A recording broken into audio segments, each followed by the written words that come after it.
Welcome to the Equity.Guru Investor Roundtable.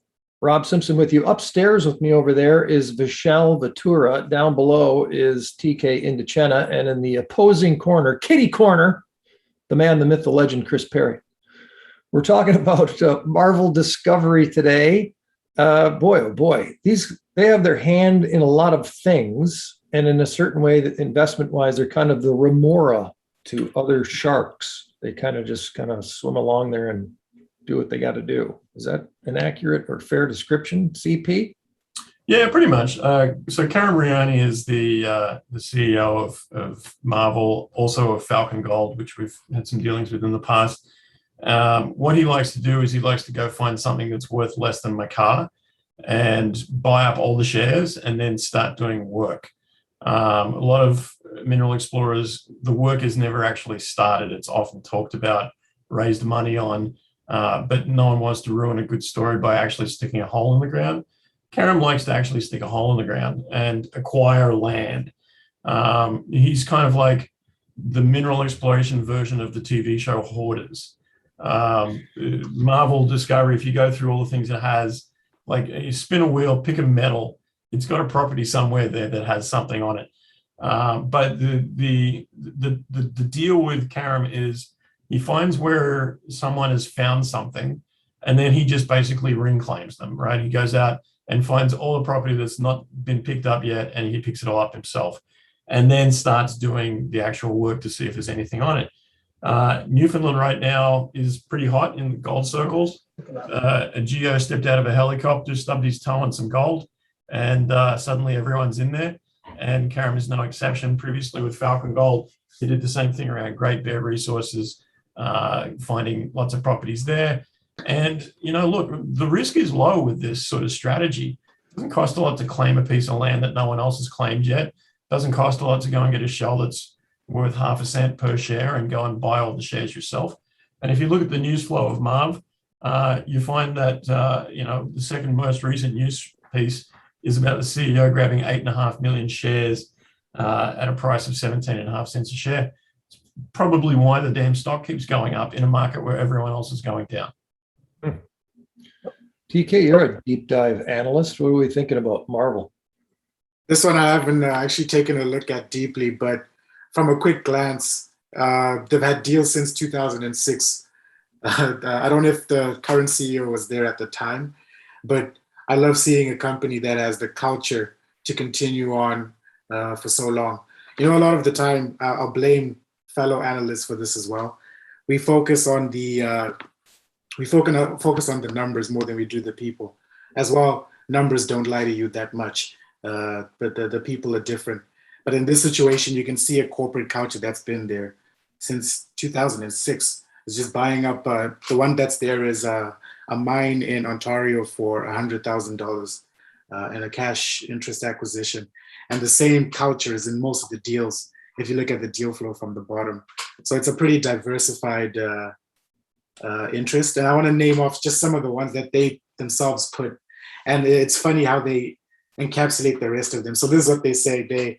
The company explores for copper, nickel, cobalt, vanadium, titanium, chromium, uranium, gold, and rare earth elements. Unobtainium and thallium.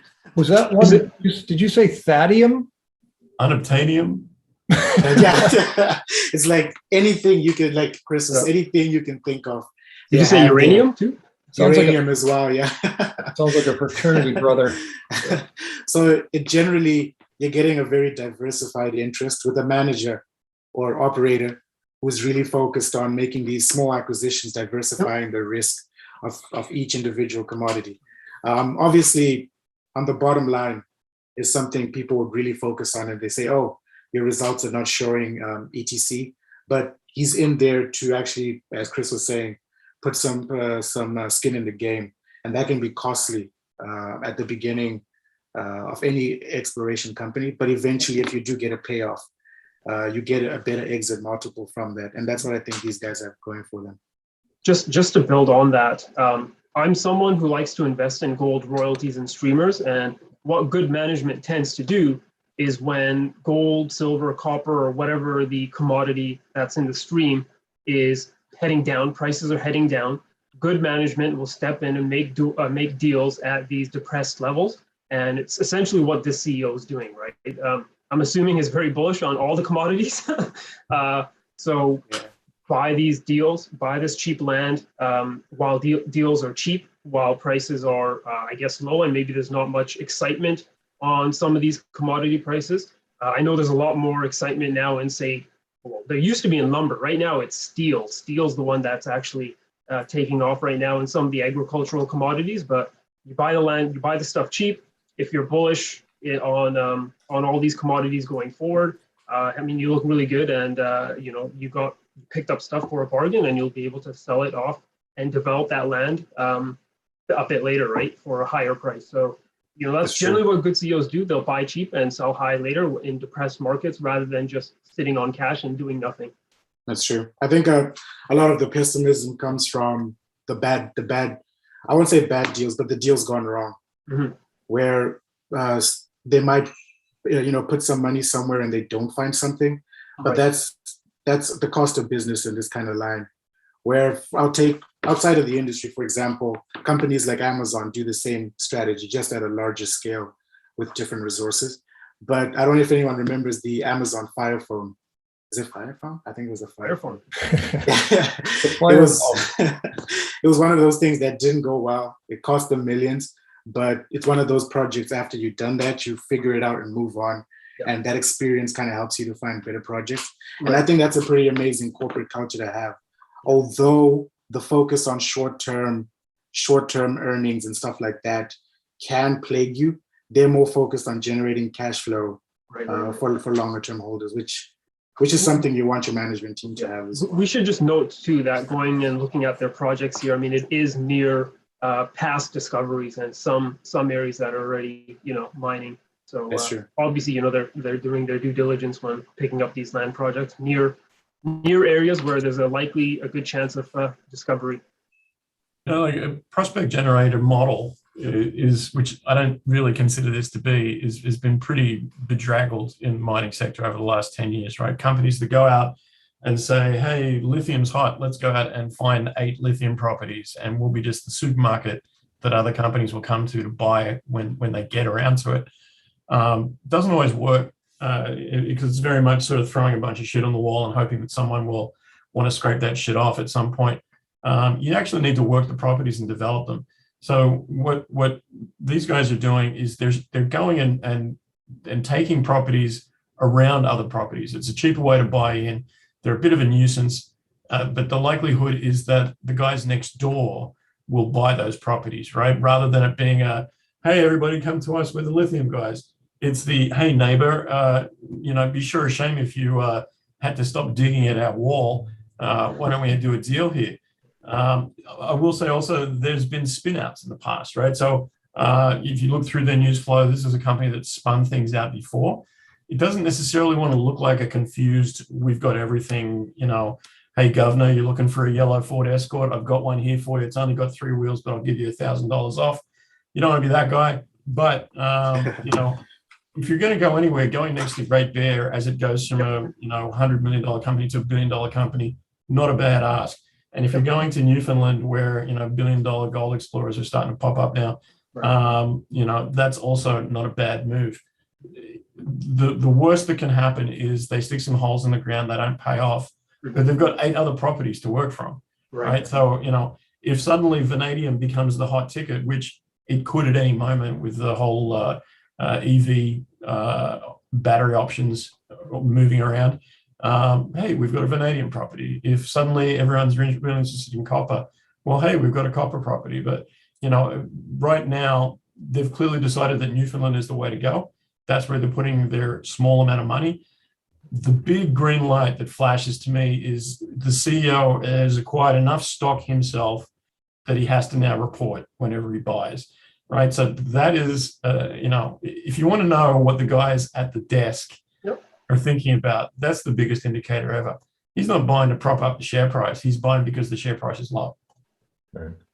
We haven't done this in a few days, but let's take my $5,000 that I have in my pocket and decide what we're doing with it when it comes to Marvel. Very speculative. We'll do this quickly around the table, and we'll go to the guy upstairs next to me, and that's Vishal. Yeah, so as Chris said earlier, I mean, look at the chart. It's in a strong uptrend here. I'll just quickly show you these numbers here. Look at the performance. Year to date, the stock is up 179%. In the last 3 months, it's up 65%. In the last month, it's up 32%. We do see volume here as well, 292,000 shares traded. I think, anything over 100,000 shares traded for a company like this is pretty decent. The uptrend is there. I would say if you want to follow the trend, you would put some money in now. I'm still, again, watching that GDXJ in the gold chart, but as they say, the trend is your friend. So I wouldn't be betting against this uptrend just now. TK, quick dollars. I think, as Warren Buffett says famously, buy when the streets are bloody. In this situation, the streets are a little greedy, so I would wait. And I would implement this fantastic strategy. If I'm able, sell some puts. I would not short this. There's too much positive momentum on this one. I would short it, use that money to buy the dip next time I have a chance. And then essentially I'm owning an ownership stake in ETF that owns a majority of most of the commodities. That's how I see this one. CP, final call. I'm looking at the uptrend in volume. I know the CEO is probably responsible for a lot of that, but if you take away those two big green spikes and you look at the general trend, there's a lot more people buying in on this stock than there have been at any point over the last year. Yes, there's a lot of ups and downs. It's volatile. I wouldn't buy it and then watch the stock every day and bite my fingernails about it. I'd be buying it because I feel like gold is cheap right now.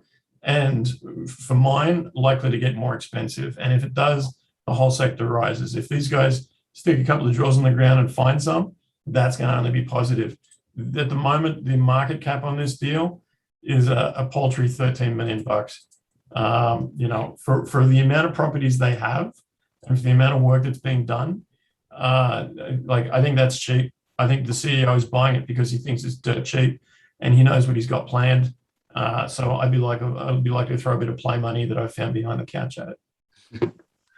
You, the investor out there, you just heard some remarkable guidance and education. You gentlemen should be proud of yourselves today because that's a very speculative, insane, all over the place deal here with Marvel. So nicely done. And I feel way more smarter than I did 12 minutes ago. So that's not easy because, Anyway, folks, we look forward to seeing you next time on the Equity.Guru Investor Roundtable. Again, you are responsible for your own investment decisions. So please do a little more research, take everything together and get after it. We'll see you next time on the Equity.Guru Investor Roundtable. This has been Marvel Discovery today.